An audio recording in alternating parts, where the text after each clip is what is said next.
Hi, this is P.R. Sundar. Last time I came out with a video how an option buyer bought option for 1 lakh and ended up losing more than 13 lakh rupees. And I came out with a video saying that now with the change in the rules by SEBI, even option buyer can also lose unlimited amount of money. And in the comment section, so there were so many comments, so many questions. I thought it is worth doing one more video, part 2, and where I can answer all your questions. The first and foremost question that most people ask me, a buyer bought for 1 lakh rupees. Now you say he lost 13 lakh rupees. What if that person does not have that much money in his account? Or what if he refuses to pay? Let us understand from the beginning. There is a possibility that a person may lose and he may not pay the money to the broker. So that is why what the brokers they do, they keep on increasing the margin money as we move towards the expiry. And they increase the margin money not only for the sellers, they charge margin money even for the buyers. So far, we all have been under the impression that option buyer pay only the premium money. Option seller pay the margin money. That is not true. Option buyer pay only the premium money only up to the last week of the series. In the last week, brokers will increase the margin money. Some brokers, they charge 20% margin money on Friday. That means the week before the expiry week. Then on the expiry week, Monday, they increase the margin money to 40%. Tuesday, 60%. Wednesday, 80%. Thursday, 100%. And some other brokers, they charge flat 50% on Tuesday and Wednesday. On Thursday, they charge 100%. So, if you don't have that much money, then broker will square off your position. This is one way the brokers safeguard themselves. Now, you understand that margin money is also being paid by the option buyer in the last week of the expiry. That too, as expiry approaches, the margin money is kept on increasing. On Thursday, they make sure that you have 100% margin, otherwise they will square off.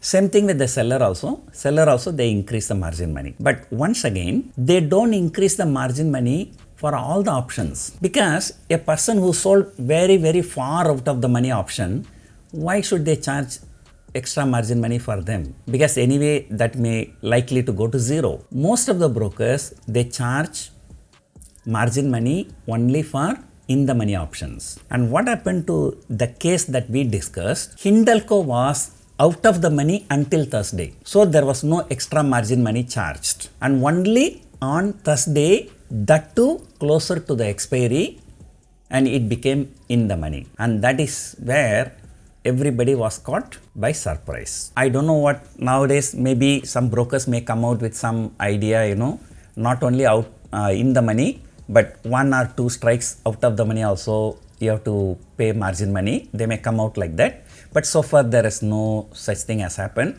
because this is the first time this incident has happened. So people will react from here onwards only. But coming back to the question, it seems that in this particular case, I think the guy has the money in the account, so the broker has deducted the money.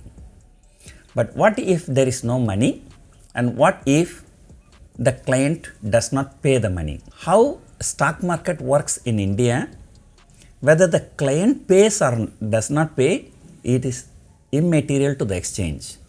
Exchange will deduct the money from the broker's account. Whether the client, there is a loss, whether the client pays the money or not paying the money, the broker will have to pay money to the exchange. And broker cannot say, I will not pay to the exchange, because then his broking membership will be cancelled. As far as exchange is concerned, there is no problem. But then the problem will be between the broker and the client. And the client lost, but never pay the money to the broker. Then the broker has already paid the money to the exchange. Then the broker will ask the client to pay. If he still refuses to pay, he will send legal notices and he will take all kinds of actions. Running a broking house has also a lot of risk. Many people simply say traders only lose or gain, but brokers always make money. That is not true. If that is the case, why there are so many broking companies have closed down in the last many years? The broker has his own risk. If client does not pay, still the broker has to pay. And I personally know many people who defaulted and never paid and ran away. At least in banking industry, there is something called CIBIL.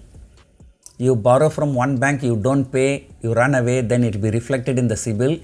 Then you cannot go and borrow from any other bank, because you go to any bank, they will check the CIBIL score. But whereas in broking industry, there is no such thing. You can always default with one broker, can go and open account with another broker. You can default there, you can go to another broker. This is high time SEBI should work out something like this, where if there is any default by one client with one broker, he should not be allowed to open a demat account with another broker. Yeah, so that is not our topic.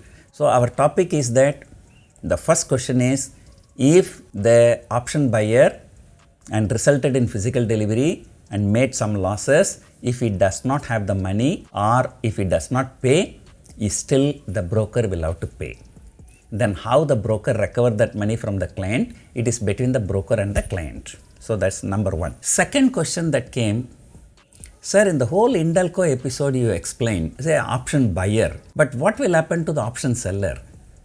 Yes, same thing will happen to the option seller. If a person buy the put option, if that becomes in the money, if he is not squaring up, that means his counterparty, some seller must be there, he also would not have squared up. So one buyer did not square up, that means then definitely one seller will also not square up. The buyer will have to give the physical delivery, the seller will have to take the physical delivery. Once again, that seller must have sufficient amount of money in his account to take the delivery. If the seller does not have sufficient amount to take delivery, then what will happen? The broker will receive the delivery and will sell it immediately in the market, and whatever the loss or profit will be given to the seller. In this case, the seller actually received the shares. If he has got the money, then the money will be deducted from his account. If he does not have the equivalent money, the broker will square up the shares in the market. But still, assuming that seller got only 0 rupees in the account and broker received the shares, let us say at 450 rupees, when we want to sell, the price has come down to 430, then still that loss will be there for seller. Just like in the case of Hindalco, how this guy has lost 13 lakh rupees, the same way the seller can also lose 13 lakh rupees. But generally, option sellers are the people with huge capital, because they pay huge margin money. So at least that margin money will be with the broker. So that buffer is there with the broker. Usually option sellers maintain lot of money. So that margin money paid to the exchange. So that buffer is there.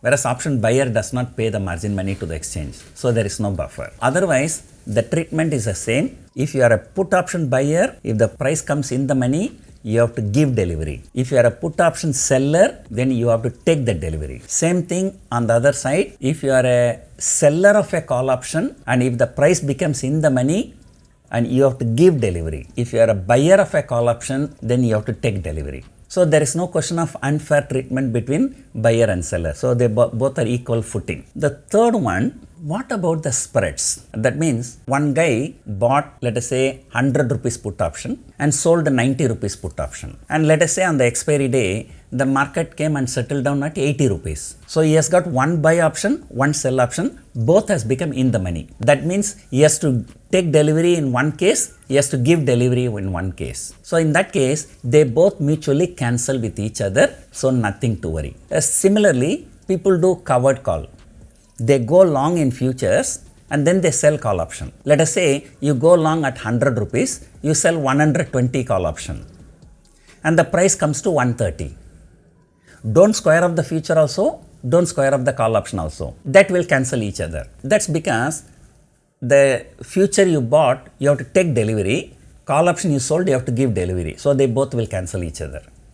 So this offsetting is allowed by the exchange. People who have one long position, one short position, and they don't have to worry as long as they both are in the money. But if it is one is in the money, one is out of the money, then out of the money there is no question of physical delivery. One in the money will result in physical delivery. There you will be getting into the trouble. So that is about spreads and covered calls and so on. One guy asked me an interesting question.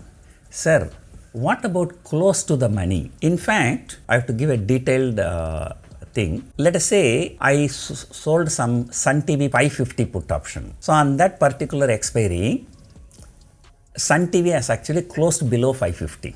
It closed around 545. So it is 5 rupees in the money. So I was a seller, either I have to square off or I have to take physical delivery. But when I want to square off, I sold already, so I have to buy. When I want to buy, there is no seller. The intrinsic value is 5 rupees. And I think I was holding about 1 lakh quantity.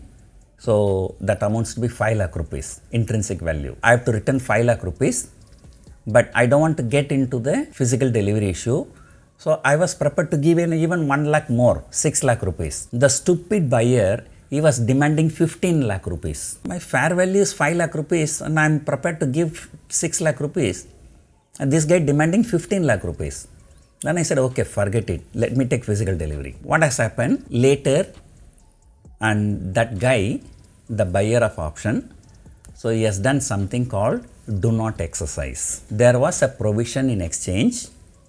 If you are option buyer and if the price comes in the money, at the money strike plus 3 strikes down. If the price is within this range, you can use an option called do not exercise. That means I just don't want. Then there is no question of physical delivery. So what that guy did, he said do not exercise. That means he got 0 money.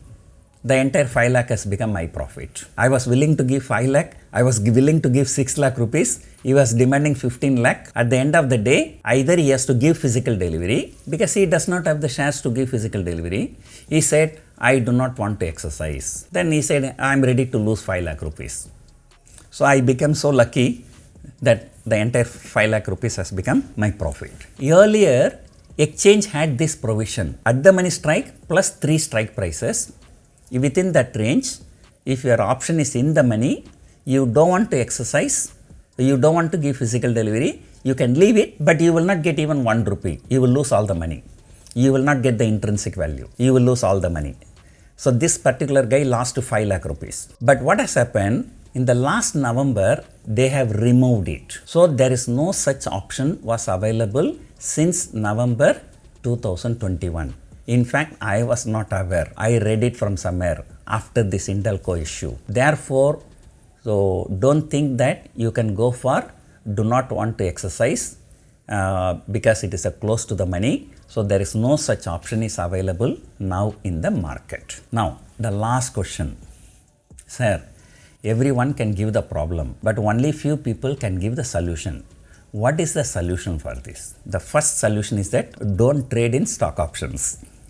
That's my simple advice. Number 2, even if you are like to trade in stock options, make sure that at least 1 day before the expiry, you square off your position. For one or the other reason, you forgot to square up the position on the expiry day if your option has come in the money. Let us say you bought a put option and that put option has come in the money. You still can square up on the expiry day. Assume that for one or the other reason, there is no liquidity, there is no counterparty, and then your put option buy has become in the money, then no counterparty, so you get panic, nothing to worry.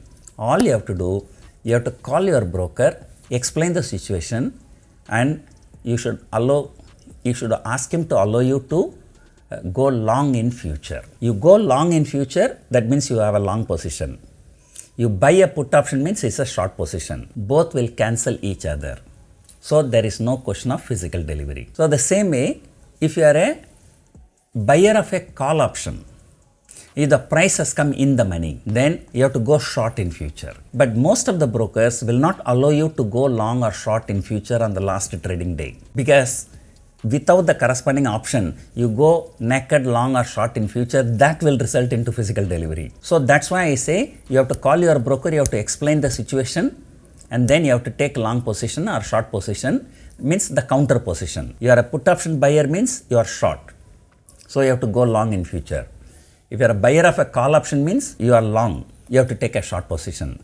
So those two positions will mutually cancel each other. So that will not result into physical delivery. Again, this is the last resort solution I am giving. And the first solution, don't trade in stocks. Second solution, trade in stocks, at least close 1 week before. If you don't close 1 week before, then your margin will keep on increasing. And the third solution, in the worst case, last trading session you close the position. And if you still cannot close for one or the other reason, and if the price has come in the money, take a counter position in future. So these are the 4 possible solutions. There are no other solutions. Hope you enjoyed watching the video. Thank you for watching.